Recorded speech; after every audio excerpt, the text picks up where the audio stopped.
Welcome to our presentation. My name is Ali Kasmiti Kuchiki and I am a master candidate in aerostructure engineering at University. Today I am going to talk about our study. The title Numerical Analysis of Crack Initiation Angles and Propagation Paths in adhesively bonded joints under mixed mode 1 and 2 loading using a novel test spacing. In this study I have worked with my supervisors Dr. Ali and Dr. Beck. Is the outline and one I'm going to discuss in this presentation. First, I'll be talking about introduction and problem definition. Then I'll more over discuss our case study. Then I'll share the results and at the end I will review the conclusions. Joining the structure and engineering class with adhesive have always been a particular interest in many high-tech and modern components in industries such as aerospace, civil, and automotive engineering. This is because of the advantages and benefits of such joining method compared to conventional techniques such as welding. By developing and manufacturing high-strength and high-resistance adhesives capable of working at elevated or low temperatures, adhesively bonded joints have received a good share for manufacturing advanced products due to their benefits such as high strength, fatigue and stiffness, low cost and low weight, and ability to join both similar and dissimilar parts. Some of structured adhesives may behave as brighter material after curing and wearing glasses. Such adhesive bonded joints are more vulnerable to sudden fracture in the presence of structural defects. Therefore, understanding the failure and crack-loose mechanism in these joints is necessary for the reliable usage of adhesive bonded components in practical application. The interfacial fracture can be investigated via employing the framework of fracture mechanics, in which the intensity of stress and strain field is defined and some parameters such as stress intensity factor and the fracture nature. The critical values of such parameters are often considered as mechanical properties characterizing the fracture behavior of adhesively bonded joints. Based on the figure 1, some experimental methods and testing specimens have been used in several studies to evaluate the load-bearing capacity or fracture inertia of such components.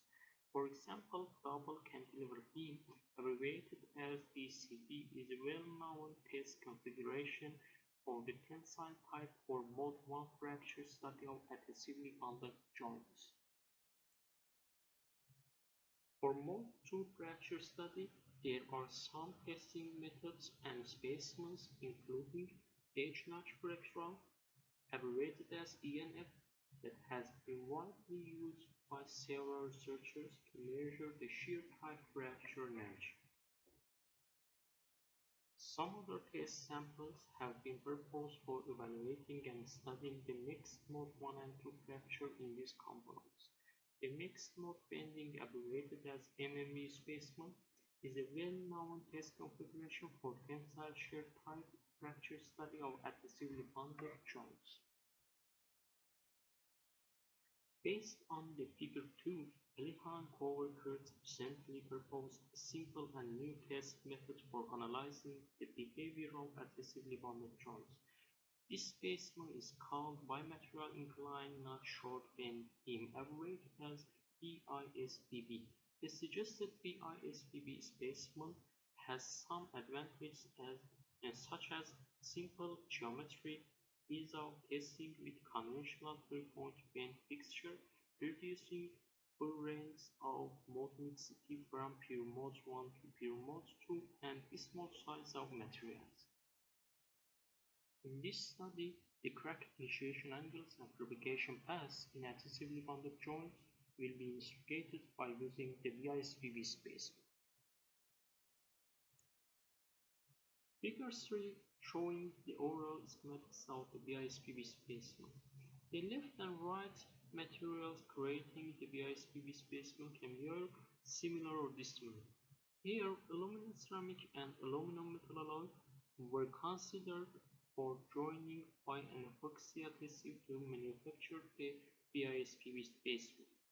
Table 1 and 2 illustrates the mechanical properties of the selected materials. In this study, it is assumed that a crack in the adhesive part and this part is considered to behave as a linear elastic material. Therefore, by using G-integral method, the fracture parameters, that is K1, K2, and theta, can be concluded in the Abaqus code. Theta is the angle at which a pre-existing crack will propagate. In Abaqus code, this parameter is determined by maximum tangential stress, abbreviated as MTS criterion, proposed by Erdogan and C in 1963. Based on the MTS criterion, the stress fields in the vicinity of crack tip can be expressed as equations 1 and 2, where R and theta are the crack tip coordinates found at the crack tip, and K1 and K2 are stress intensity factors. The direction of crack propagation is visible according to equation 3. Based on reference 2, the fracture parameters of the BISPB specimen are according to equation 4, in which Y1 and Y2 are the geometry factors corresponding to K1 and K2 respectively. These geometry factors are functions of crack length ratio, loading span ratio, and crack inclination angle, that is alpha, in the BISPB specimen. In figure 4, the finite element model of the BISPB specimen based on the G-integral method created in the Abaqus code is visible. 4600 CPE8, that's 8 node biquadratic plane string quadrilateral elements were employed in total. In figure 5, the BISPB specimen's FE model based on the combination of extended finite elements method abbreviated as XFM and surface-based cohesive zone method abbreviated as CZM with a total number of 8200 CP4, that is 4 node bilinear plane string quadrilateral elements, is visible. The methodology was implemented by first creating finite elements model of the BISPB specimen. In the second step, the adhesive layer was defined as the region of enriched elements where crack can grow in any arbitrary direction based on the XFM and was defined as the cohesive surface along the interface between the adherent and adhesive. Finally, the model was loaded under bending condition to determine its damage and failure response. The transformation combined XFM with surface-based CZM model can predict crack growth in the adhesive regions close to the interface that would be difficult with a simple XFM model, and is also able to predict a mesh-independent crack growth in the adhesive layer and interface, which is not possible using only cohesive elements. A bilinear constitutive cohesive zone law was selected for modeling the cohesive surface at the interface. This law is shown in figure 6 in the form of traction separation response. In this study, the quadratic nominal stress criterion was used for monitoring damage initiation. Based on this criterion, damage initiated when the integration of the stress to critical values ratio reached 1, according to equation 5. In the quadratic nominal stress criterion, the tension and shear traction separation response are considered dependent on one another. In other words, this criterion is mode dependent. The bilinear cohesive zone model is completely defined by damage evolution. In this study, power law criteria were used for analyzing damage evolution according to equation 6. In this study, the damage initiation and evolution behavior of the XFM enrichment zone, similar to cohesive surfaces, are based on the quadratic nominal stress criterion and the power law criteria respectively, and follow the linear damage curves as shown in Figure 6. Figure 7 presents the influence of different gravitational adherent materials on the fracture parameters of the analyzed PISPB specimen. It is seen that the location of adherent materials in the left and right side of crack or adhesive change slightly the fracture parameters, but among them the mode 2 stress intensity factor is more sensitive to change in the type of adherent materials.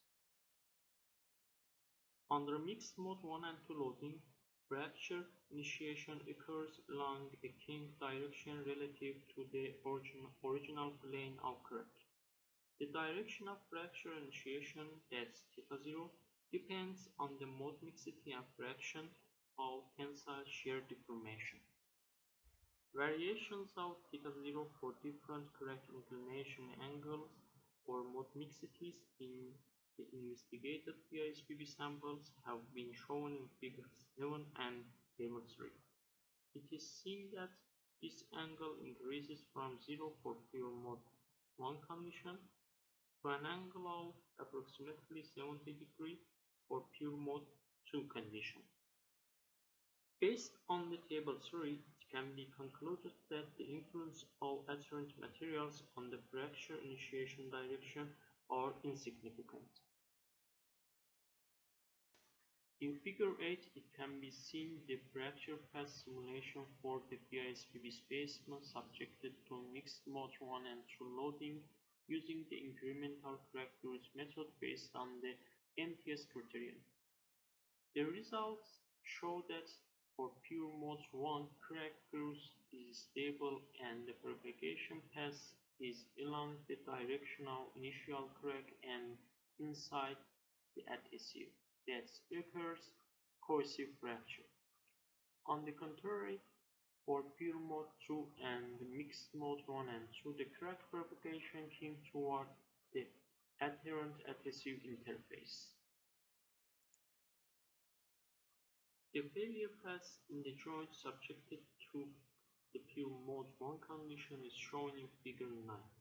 Based on this figure, it can be seen that for the pure mode 1 condition, the crack growth is in the adhesive layer that's inside the enrichment zone, and the propagation path is along the direction of initial crack and inside the adhesive.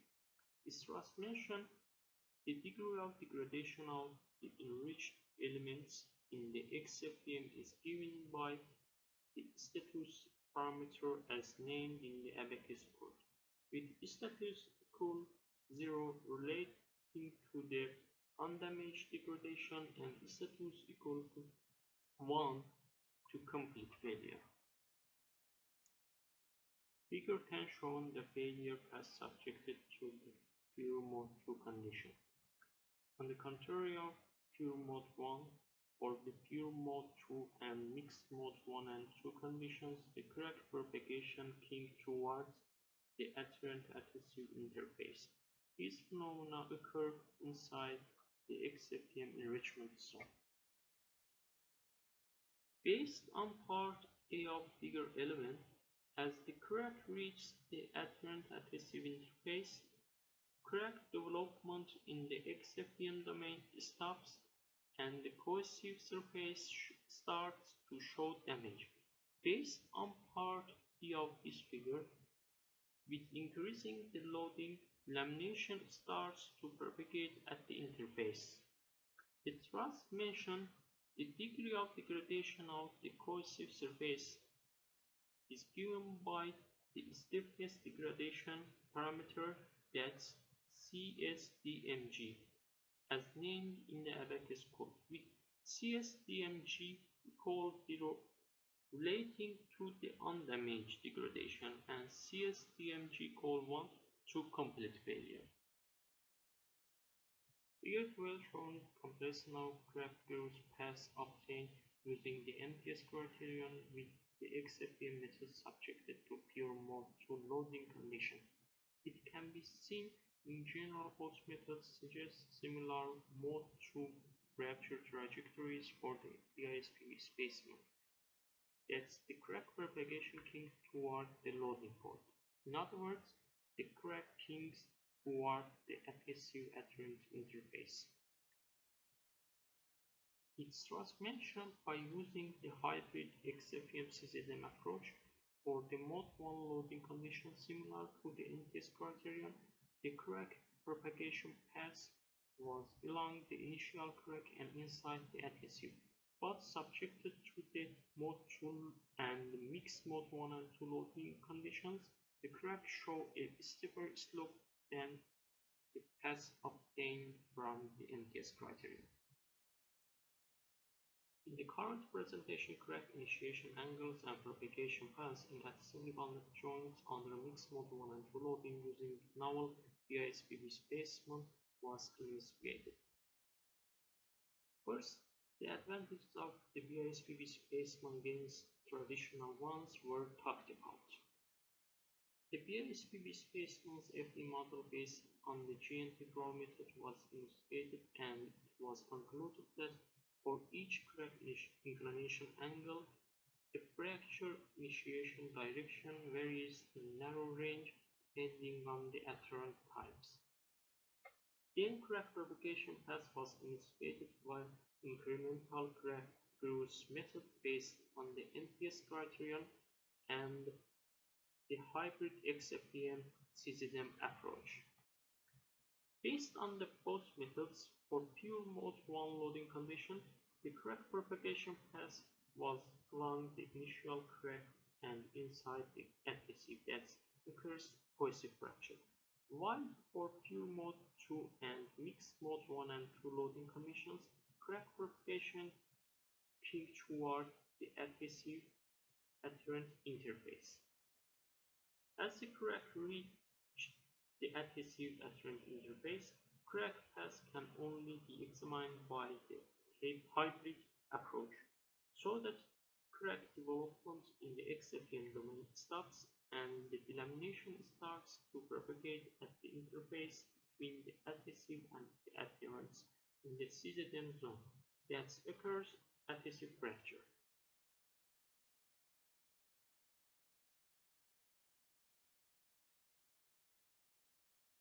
Thank you for your attention.